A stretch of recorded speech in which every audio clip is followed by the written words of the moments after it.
నేను సికింద్రాబాద్ తుకారం గేట్ గురించి చెప్తాను సార్. ఈ ప్రజాభవన్లోకి గత 15 సంవత్సరాలుగా అప్పుడు అప్లై చేసిన సార్. ఇక డబుల్ బెడ్రూమ్ ఇంద్రమ్మ ఇల్లు గురించి అప్లై చేశాను. ఇది చూడండి సార్, ఇది Tukaram gate MRO office RDO ఆఫీస్కు రాసింది. టీఆర్ఎస్ గవర్నమెంట్లో కూడా చేశాను సార్. టీఆర్ఎస్ గవర్నమెంట్ కూడా చేశాను. 4వ లిస్టులో ఎలిజిబుల్ అయ్యి ఆగిపోయింది సార్. గత ప్రభుత్వం ఏం చేసిందంటే ఎంక్వైరీ మున్సిపాలిటీ అనేది వాళ్ళు ఆఫీసర్లు ఎంక్వైరీ చేయండి, లోకలోడా నాన్ లోకలోడా. నేపాల్ నుంచి వచ్చిన హైదరాబాదులో ఉండి నేపాల్ కోరుకోనికి వచ్చిందండి డబుల్ బెడ్రూమ్. లోకలోనికి రాలేదు సార్.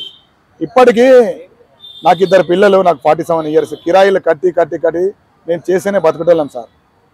ఈ రేవంత్ రెడ్డి గారి ప్రభుత్వంలో ప్రజాపాలనలో నాకు ఏం ఆశ లేదు సార్. నాకు జాబులు కూడా ఏం రాలేదు. నాకు ప్రైవేట్ పని, లేబర్ కూలి పని చేసుకొని బతుకుతాం డైలీ వైజ్గా. కనీసం ఈ డబుల్ బెడ్రూమ్ అనేది ఒక ఇల్లు వచ్చినా చాలు సార్. మాకు అంతగానే ఏం ఆశ అవసరం లేదు. దయచేసి రేవంత్ రెడ్డి గారు, సీఎం గారు సార్, మీకు ఈ వార్త అందుతో లేదో, నాలంటి చాలామంది ఉన్నారు.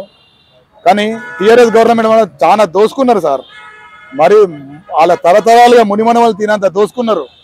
ఒక ఎమ్మెల్యే ఉంటే వాళ్ళ ఒక 8-10 నియోజకవర్గంలో వాళ్ళ మనుషులకే దళిత బంధు, రైతు బంధు మొత్తం వాళ్ళే గుండాయిజం, రౌడీజం. ఈరోజు కేసీఆర్ కూడా ఎందుకు ఓడిపోయిండు? 34 మందిలో మామూలుగా దోచుకోలేదు.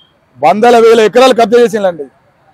ఘోరమైన దోచుకున్నారు. అదే ఈరోజు అయినా ఓటమికి, అహంకారం ఓటమికి కారణం. కనీసం రేవంత్ రెడ్డి గారు సార్, మాలంటలు మీకు ఈ వార్త అందుతోలేదో తెలియదు కానీ ఒక డబల్ బెడ్రూమ్ సార్, కిరాయిలు కట్టి కట్టి బొక్కలు అరిగిపోయినాయి సార్. కిరాయిలు కట్టి కట్టి చేసిన బతుకుటోళ్ళము. కనీసం మీ గవర్నమెంట్లో అన్నా కూడా డబల్ బెడ్రూమ్ శాంక్షన్ అయితే 4వ లిస్టులో సార్. నాది ఎలక్షన్ కూడా వచ్చి ఆగిపోయింది సార్. ఎక్కడో బొంబాయిలోకి వెళ్ళి వచ్చింది సార్. 3 సిస్టర్లకు మా ఇంటి దగ్గర ఉంటే వాళ్ళకి వచ్చేసింది. ఎట్లా సార్? లోకల్లో లేవాడు, నాన్ లోకల్లో లేవాడు, తెలంగాణ స్టేట్లో ఉన్నోడు ఎవడు? వీడు నిరుపేదవాడ, గవర్నమెంట్ ఎంప్లాయ్. ఊర్లల్లో దళిత బంధు, రైతు బంధు తీసుకొని కూడా డబుల్ బెడ్రూమ్ వచ్చినాయి సార్ హైదరాబాద్లో.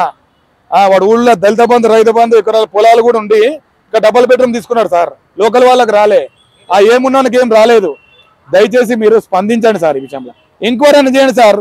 భార్యాభర్తల ఆధార్ కార్డు పెట్టి ఇప్పుడు చేశారు కదా ప్రజాపాలన, భార్యాభర్త ఆధార్ కార్డు పెట్టి మళ్ళీ ఒకసారి జనరేషన్ చేయండి సార్. భార్య ఆధార్ కార్డు, భర్త ఆధార్ కార్డు పెడితే డబల్ బెడ్రూమ్ దొంగలు బయట పడతారు. ఉన్న పేదోళ్ళకి ఇవ్వండి సార్. ఏం రాని వాళ్ళు పేదోళ్ళకి ఇవ్వండి. చాలా మంది కూలి పని చేసుకుంటే రెక్కాడితే కానీ డొక్కాడని వాళ్ళు ఉన్నారు సార్, వాళ్ళకి ఇవ్వండి. మీ గవర్నమెంట్లో కూడా వస్తే మాకు చాలా సంతోషం సార్. ఏదో మా జన్మకి చాలు సార్. రేవంత్ రెడ్డి గారు ఇక్కడికి ఎన్నోసారి రావడం సార్? ఇక్కడికి 5వ సారి వచ్చిన సార్. ఒక్కసారి కూడా మీకు అధికారం వచ్చి ఏం రాలేదు సార్. ఎంక్వైరీ రాలేదు, ఏం రాలేదు. మీకు వస్తుంది పో, అది పో అని. లోకల్ వాళ్ళనేది అసలు ఇక ఎవరికి వస్తుంది, ఎవరికి కడతా, లోపల జరిగేది ఒకటి, మాకు చెప్పేది ఒకటి సార్. మీకు ఫోన్ మెసేజ్ ఏం రాలేదు సార్. ఇప్పటికి ఏం రాలేదు. మీరు లోకల్ గా ఉన్న అధికారులతో కూడా కలిసి అధికారులను కలిసాను. అంతగా వస్తుంది పోండి, సీరియల్ వైడ్ అది ఇది అన్నగా ఇలాంటిది లేదు సార్. కాంగ్రెస్ పార్టీ 1 సంవత్సరం సెలబ్రేషన్స్ చేసుకున్నారు కదా? చేసుకున్నారు సార్. మాకైతే ఎలాంటి లేదు సార్. ఇప్పుడు ఏమన్నా చిన్న ఆశ నాకు అన్ని మన ఆధార్ కార్డు, రేషన్ కార్డు ఇంతకుముందు కాంగ్రెస్ గవర్నమెంట్ టీఆర్ఎస్ గవర్నమెంట్ లో ఉన్నది కూడా 4వ లిస్టులో ఆగిపోయిన పేపర్తో సహా పెట్టాను సార్. ఎంక్వైరీ చేసిన సార్. ఎంక్వైరీ చేసిన పరిపాలన ఎలా ఉంది? పరిపాలన అంతా పర్వాలేదు సార్. అప్పులు చేస్తలేరు, ఇష్టమున్న ఖర్చులు పెడతలేరు. అడితే ప్రజలలో కొంచెం మీకు స్పందన మంచిగానే చేస్తాం సార్. ఆడ్సాబ్ సార్, రేవంత్ రెడ్డి సార్ గారు ఆడ్సాబ్. Thank you.